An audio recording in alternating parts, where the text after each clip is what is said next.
یہ 2014 کی بات ہے جب سائبیریا کے ایک میدانی علاقے سے ایک ہیلی کاپٹر گزر رہا تھا کہ اچانک پائلٹ کی نظر زمین پر موجود ایک بہت بڑے سنک ہول پر پڑی۔ ایسا سنک ہول جس کی چوڑائی 80 فیٹ اور گہرائی 15 سٹوری بلڈنگز کے برابر تھی۔ پائلٹ نے زیادہ کچھ نہ کیا، بس اس ہول کی 2-4 تصویریں لی اور سوشل میڈیا پر اپلوڈ کر دی۔ کچھ ہی دیر بعد یہ تصاویر پورے سوشل میڈیا پر آگ کی طرح پھیل گئیں۔ ہر کوئی بس اس سنک ہول کی بات کر رہا تھا۔ جیولوجسٹ اور آرکٹک ایکسپرٹس نے ایسا سنک ہول آج سے پہلے کبھی نہیں دیکھا تھا، اور وہ بھی جو راتوں رات ہی بن گیا ہو۔ اس کا والیوم اتنا زیادہ ہے کہ اس میں 10 اولمپک گیمز کے سوئمنگ پول کا پانی سما سکتا ہے، لیکن آخر یہ بنا کیسے؟ اس کا جواب فی الحال کسی کے پاس نہیں تھا، ان تصاویر کو دیکھنے کے بعد تو بالکل نہیں۔ رشیا کے نارتھ میں واقع سائبیریا کا یہ علاقہ یمن پیننسولا کہلاتا ہے۔ اس کی ایکسٹریم ویدر کنڈیشنز کی وجہ سے اس علاقے میں انسانی آبادی نہ ہونے کے برابر ہے۔ پورے یمن پیننسولا میں صرف چند ہزار خانہ بدوش ہی رہتے ہیں، اور ان کی زبان میں یمن کا مطلب ہے زمین کا آخری حصہ۔ اس خبر کے بعد دنیا بھر کے جیولوجسٹ اس علاقے کا رخ کرنے لگے۔ ویسے تو آئے دن دنیا کے کسی نہ کسی حصے میں یہ سنک ہولز بنتے رہتے ہیں۔ کئی سنک ہول تو گاڑیوں کی گاڑیاں نکل جاتے ہیں اور کئی گھروں کے گھر۔ یہ سنک ہول دراصل پانی کے بہاؤ کی وجہ سے بنتے ہیں، کیونکہ پانی زمین کو اندر سے کمزور کر دیتا ہے۔ مگر جیولوجسٹ کا کہنا ہے کہ یمن کا یہ سنک ہول کسی بھی طرح سے نارمل نہیں لگتا، کیونکہ نارمل سنک ہول کا بارڈر ہمیشہ فلیٹ ہوتا ہے، اور جہاں یہ بنتے ہیں وہاں زمین کے اندر سے باہر کچھ بھی نہیں نکلتا۔ مگر جب اس سنک ہول پر غور کیا گیا تو دیکھا گیا کہ اس کے ایجز یعنی کنارے ابھرے ہوئے تھے، اور اس کا ملبہ دور دور تک پھیلا ہوا تھا۔ اس طرح کا ملبہ وہی ملتا ہے جہاں کوئی ایسٹرائیڈ آ کر گرا ہو، مگر جب ماہرین نے اندر جا کر اور گہرائی میں ریسرچ کی تو انہیں کسی ایسٹرائیڈ کا کوئی نام و نشان نہ ملا۔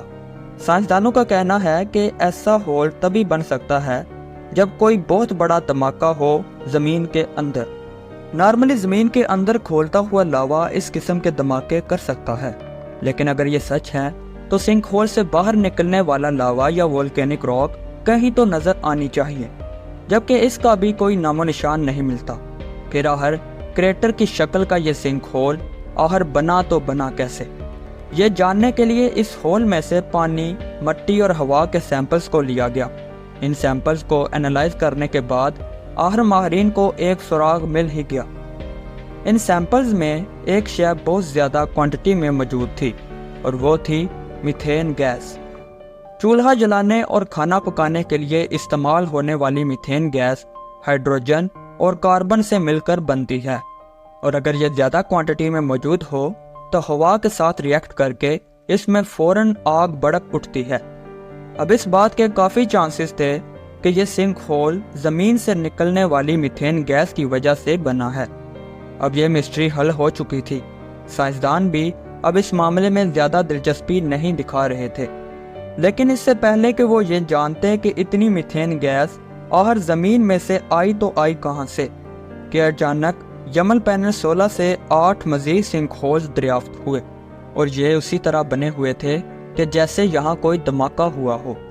جب سیٹلائٹ تصاویر میں دیکھا گیا تو معلوم ہوا کہ 2014 کے بعد اس یمن پیننسولا پر ایک کے بعد ایک سنک ہولز بنتے جا رہے ہیں۔ اتنی تیزی سے بننے والے یہ سنک ہولز آخر کسی بات کی طرف اشارہ کر رہے تھے۔ ماہرین بھی اب فکر مند ہونے لگے، لیکن اس سے بھی زیادہ پریشان کرنے والی بات یہ تھی کہ ان سنک ہولز کا کلائمیٹ چینج کے ساتھ بہت گہرا تعلق تھا۔ 2014 میں سب سے پہلا سنک ہول اس پیننسولا میں ڈسکور کیا گیا، اور اگلے ہی سال یہاں سائبیریا میں ریکارڈ ہائی ٹیمپریچر نوٹس کیا گیا، اور اس ٹیمپریچر پر باقی تمام سنک ہولز بھی بنے تھے۔ 19ویں صدی سے اب تک دنیا کا ٹیمپریچر 1 ڈگری سینٹی گریڈ تک بڑھا ہے، لیکن آرکٹک ریجن میں ٹیمپریچر بڑھنے کی شرح ڈبل ہو جاتی ہے۔ سائنسدان اس جواب کی تلاش میں تھے کہ آخر ان سنک ہولز کا ٹیمپریچر کے ساتھ کیا تعلق ہے، اور ہماری زمین کا کیا ہوگا اگر اسی طرح ایک کے بعد ایک سنک ہولز بنتے رہے۔ अभी इस पर रिसर्च जारी थी कि साइंसदानों को कई सौ किलोमीटर दूर इस आर्कटिक सर्कल में कुछ ऐसा मिला जो शायद यमल के इन सिंक होल्स की पहेली को सुलझा सकता था। अलास्का के नॉर्थ वेस्ट कोस्ट में एक इजी लेक नाम से मशहूर झील है जो काफ़ी अरसा से अजीबोगरीब तरीके से बिहेव कर रही थी। इस झील में बड़ी तेज़ी से बबल्स बन रहे थे जैसे पानी उबर रहा हो। इस पानी के सैंपल्स को जब टेस्ट किया गया तो मालूम हुआ कि ये बबल्स भी दरअसल मीथेन गैस के ही बबल्स हैं।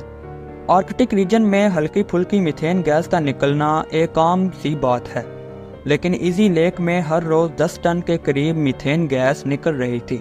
साइंसदानों ने इस लेक के अंदर जाकर इस मीथेन गैस के सोर्स को तलाश करने की ठानी।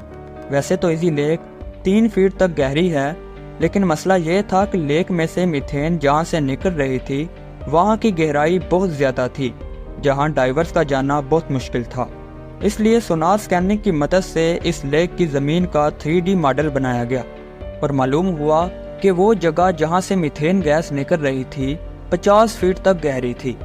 एक तरफ यमल में सिंक होल्स बनने की वजह भी मीथेन ही थी और दूसरी तरफ इजी लेक में बबल्स बनने की वजह भी मीथेन ही थी।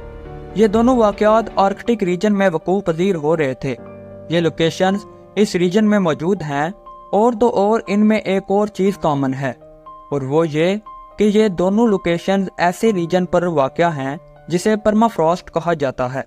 परमाफ्रॉस्ट एक ऐसी जगह होती है जिसके नीचे बर्फ़ ही बर्फ़ होती है।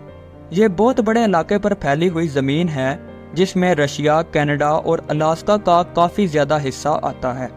रीसेंट रिसर्च से ये बात सामने आई है कि आर्कटिक रीजन में टेम्परेचर बढ़ने से परमाफ्रॉस्ट की ये ज़मीन जिसके नीचे बर्फ़ ही बर्फ़ है अब मेल्ट हो रही है।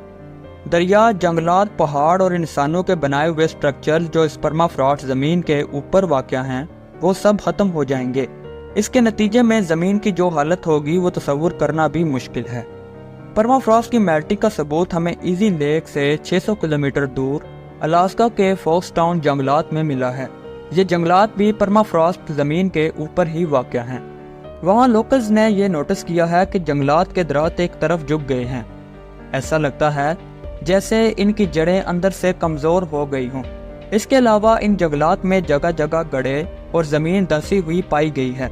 यहाँ एक अजीब किस्म का सुराख बन गया है और यहाँ से पानी गिरने की आवाज़ लगातार आती रहती है, जबकि इसके आसपास ना कोई पानी का चश्मा है और ना कोई झील। ये चेंजेस कई सदियों से नहीं हो रहे, बल्कि 2018 से ये सिलसिला जारी है। सवाल ये है कि परमाफ्रॉस्ट का यमल के सिंक होल और मीथेन गैस से क्या ताल्लुक है। इस चीज़ को समझने के लिए फेयरबैंक अलास्का में एक टनल खोदा गया और हमें मिला कि टनल के अंदर जमी हुई ज़मीन के साथ हज़ारों साल पुराने मुर्दा जानवरों के बाक़ियात भी मौजूद हैं। ये बात आप सब जानते हैं कि पौधे एटमॉस्फेयर से कार्बन डाइऑक्साइड लेते हैं और जब ये मर जाते हैं तो इनकी डिकम्पोजिशन के साथ इस कार्बन डाइऑक्साइड का कुछ हिस्सा एटमॉस्फेयर में रिलीज हो जाता है। लेकिन आर्कटिक रीजन में डिकम्पोजिशन का अमल इंतहाई सुस्त होता है, जिसकी वजह से आज भी इस रीजन से हमें मुर्दा जानवरों की बाक़ियात मिलती रहती हैं, जैसा कि इस टनल से मिली हैं। इन मुर्दा जानवरों में अभी भी कार्बन मौजूद है। माहिरीन का मानना है कि जैसे जैसे ज़मीन का टेम्परेचर बढ़ रहा है तो आर्कटिक रीजन में मौजूद बर्फ़ भी पिघल रही है, जिसकी वजह से इसके नीचे मौजूद जानवरों और पौधों के ऑर्गेनिक मैटर्स डिकम्पोज हो रहे हैं, जिसके नतीजे में कार्बन डाइऑक्साइड बड़ी तेज़ी से बन रही है। इस कार्बन डाइऑक्साइड को बैक्टीरिया तेज़ी से अब्जॉर्ब कर रहे हैं और बदले में मीथेन गैस खारिज कर रहे हैं। मज़ीद ये कि आर्कटिक रीजन में ज़मीन नरम होने की वजह से ये मीथेन गैस ज़मीन में से इसके वीक पॉइंट से फटकर बाहर आ जाती है और इस तरह एक सिंक होल बन जाता है। ये अमल बड़ी तेज़ी से वक्त के साथ साथ हो रहा है। यही वजह है कि आर्कटिक सर्कल में इन सिंक होल्स में दिन ब दिन इजाफा हो रहा है। एक्सपर्ट्स के नज़दीक अभी तक इस मसले का कोई सलूशन नहीं मिला। उम्मीद है कि वजी फैक्ट्स की ये वीडियो आपको पसंद आई होगी। मज़ीद ऐसी वीडियोस के लिए चैनल को सब्सक्राइब और वीडियो को लाइक और शेयर कर दें। मिलते हैं नेक्स्ट वीडियो में।